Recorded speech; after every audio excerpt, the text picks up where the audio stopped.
이사야 1장입니다. 1장 1에서 9절은 이사야서의 배경, 곧 하늘과 땅 위 고발에 대한 내용입니다.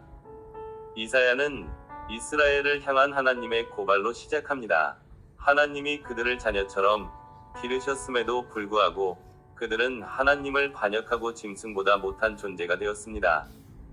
하나님의 통치, 즉 하나님 나라의 핵심은 그분의 주권을 인정하고 순종하는 것인데 이스라엘은 이 근본적인 질서를 깨뜨렸습니다. 마치 머리부터 발끝까지 병든 사람처럼 그들은 사회 전체가 영적 질병에 걸려 있었습니다. 그럼에도 불구하고 하나님은 그들을 멸망시키지 않고 남은 자를 남겨두셨습니다. 이는 그들의 죄에도 불구하고 구원을 포기하지 않으시는 하나님의 은혜를 보여줍니다. 1장 10에서 17절입니다. 가치관의 왜곡, 헛된 예배에 대한 경고에 관한 내용입니다. 이스라엘은 겉으로는 하나님께 제사를 드리고 예배를 올렸지만 그들의 삶은 불의와 죄로 가득했습니다. 하나님은 형식적인 예배를 혐오하셨습니다. 왜냐하면 그들의 예배는 하나님의 뜻과 공의를 외면한 채 드려졌기 때문입니다. 하나님 나라의 백성은 예배와 삶이 일치해야 합니다.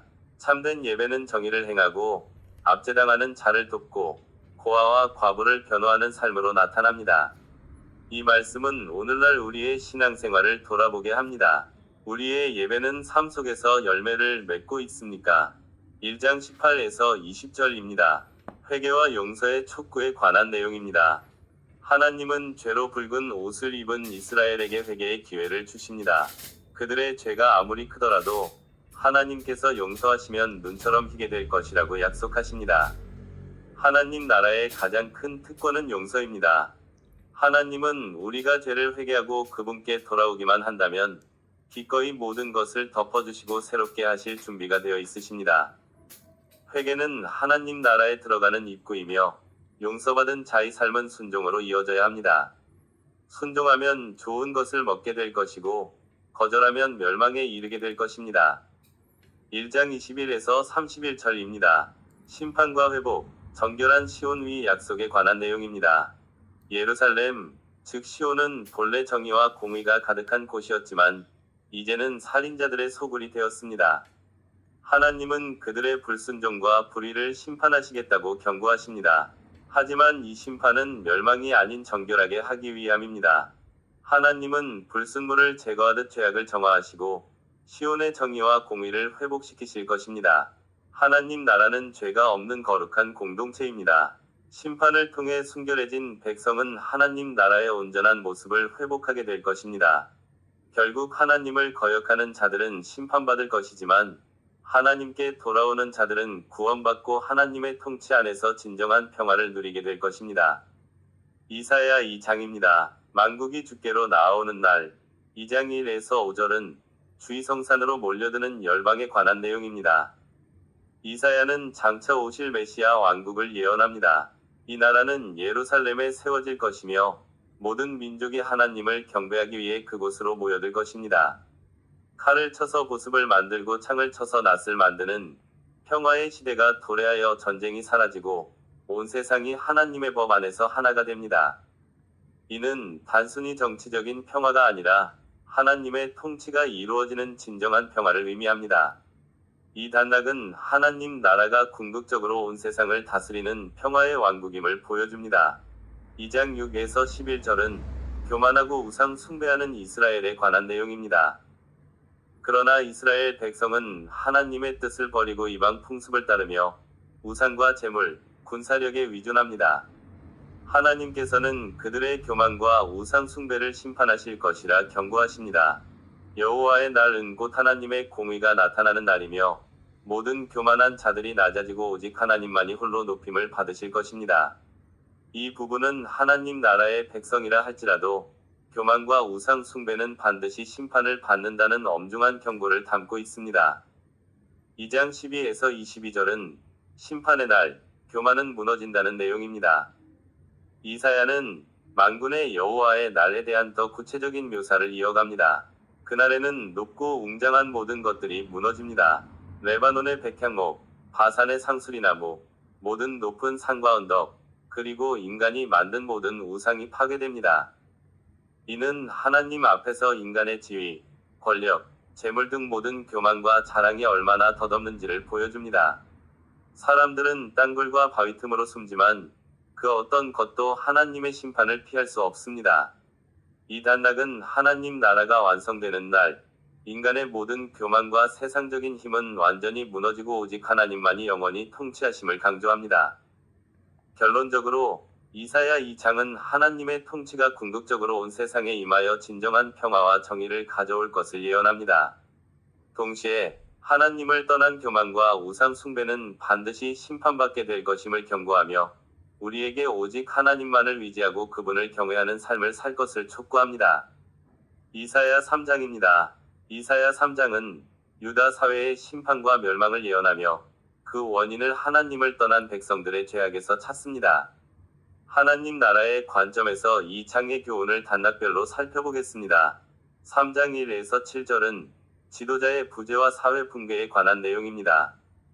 하나님께서는 유다에서 모든 위지할 것들을 제거하시고 어린아이 같은 자들을 지도자로 세우십니다. 이는 위로운 지도자가 부재할 때 사회가 혼란과 무질서에 빠지게 됨을 보여줍니다.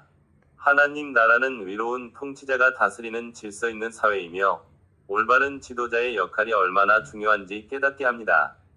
백성들이 하나님을 경외하지 않고 자기 소견에 옳은 대로 행하면 결국 파멸에 이르게 됩니다. 3장 8에서 15절은 죄악의 심각성과 하나님의 심판에 관한 내용입니다. 예언자는 유다의 죄악이 너무나 심각하여 그들의 얼굴에 죄가 드러났다고 선포합니다. 그들은 노골적으로 악을 행하며 하나님을 거역했습니다. 특히 가난한 자들을 짓밟는 탐욕과 불의는 하나님의 진노를 샀습니다. 하나님 나라의 백성은 서로 사랑하고 정의를 행해야 하지만 유다는 정반대의 삶을 살았습니다. 이 단락은 죄악이 공동체를 어떻게 파괴하는지, 그리고 하나님께서 불의를 결코 좌시하지 않으시고 반드시 심판하신다는 엄중한 경고를 담고 있습니다. 3장 16에서 26절은 교만한 여인들의 심판과 회개 촉구에 관한 내용입니다. 이사야는 유다의 여인들이 허영심과 사치에 빠져 교만하게 행한 것을 신랄하게 비판합니다. 그들은 자신들의 외모를 꾸미는 데만 몰두하며 하나님을 잊었습니다. 하나님께서는 그들의 사치품을 빼앗으시고 그들의 아름다움을 부끄러움으로 바꾸실 것이라고 예언합니다. 이는 거칠애와 허영이 결국 공허함과 수치를 가져온다는 것을 보여줍니다. 하나님 나라의 진정한 아름다움은 외모가 아니라 거룩하고 겸손한 내면에 있습니다. 이 단락은 외적인 것에 마음을 빼앗기지 말고 내적인 경건함을 추구하라는 메시지를 전합니다. 결국 이사야 3장은 죄와 불의로 무너진 사회와 개인의 모습을 통해 진정한 하나님 나라의 가치인 정의, 겸손, 그리고 경건함의 중요성을 강조합니다. 이사야 4장입니다. 이사야 4장은 남은 자들을 통해 회복될 하나님 나라의 영광을 보여줍니다. 이 장은 심판 후 남은 자들이 거룩하게 되어 메시아의 통치 아래 번성할 것을 예언합니다.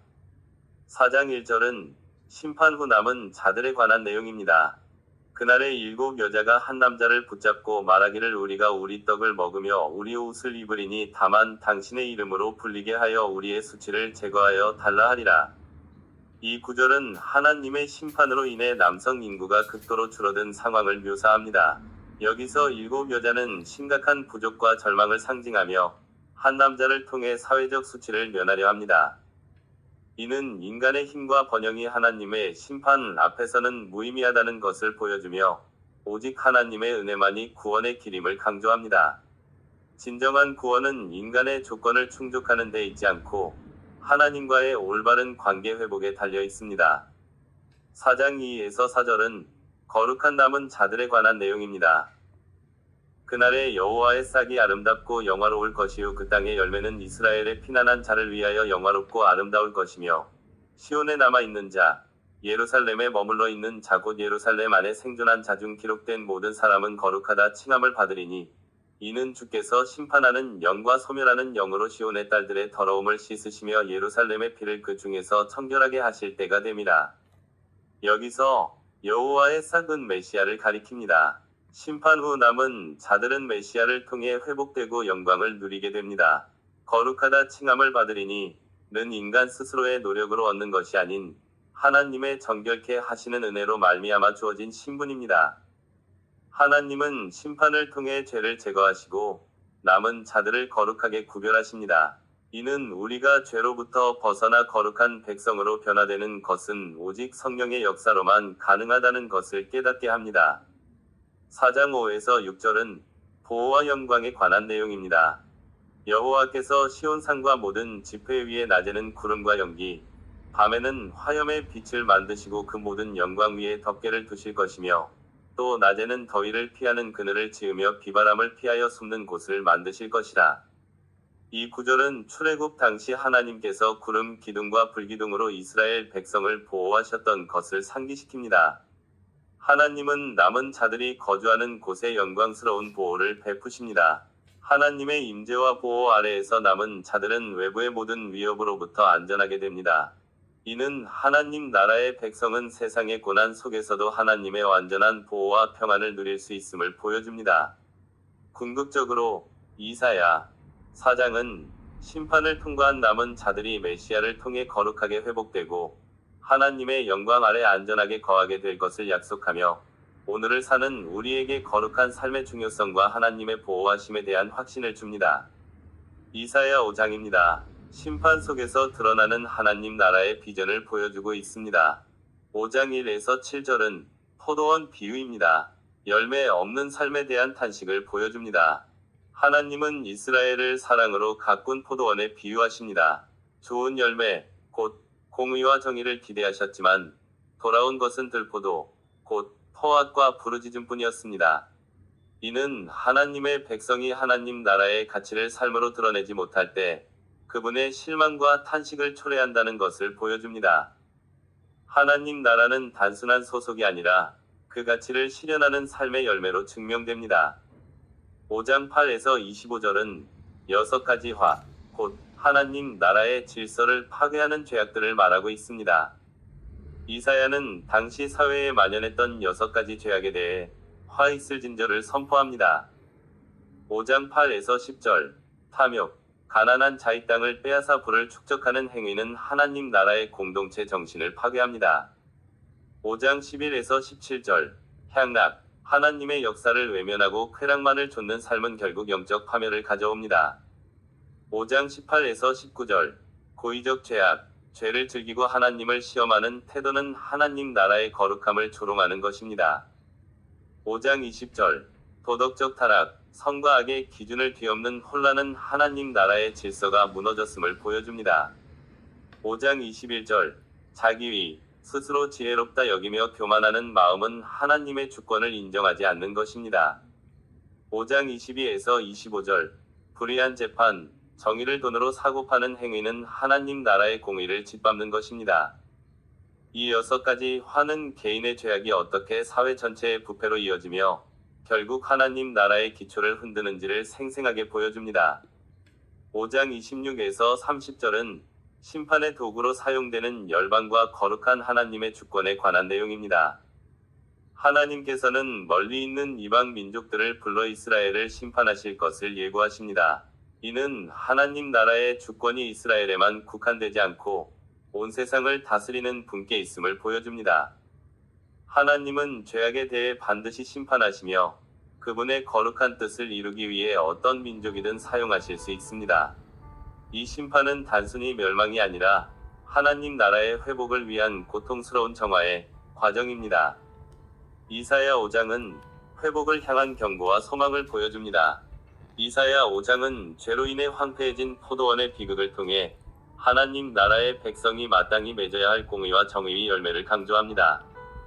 동시에 하나님 나라의 질서를 무너뜨리는 모든 죄악에 대한 준엄한 경고를 던집니다. 그러나 이 심판의 메시지는 절망으로 끝나지 않습니다.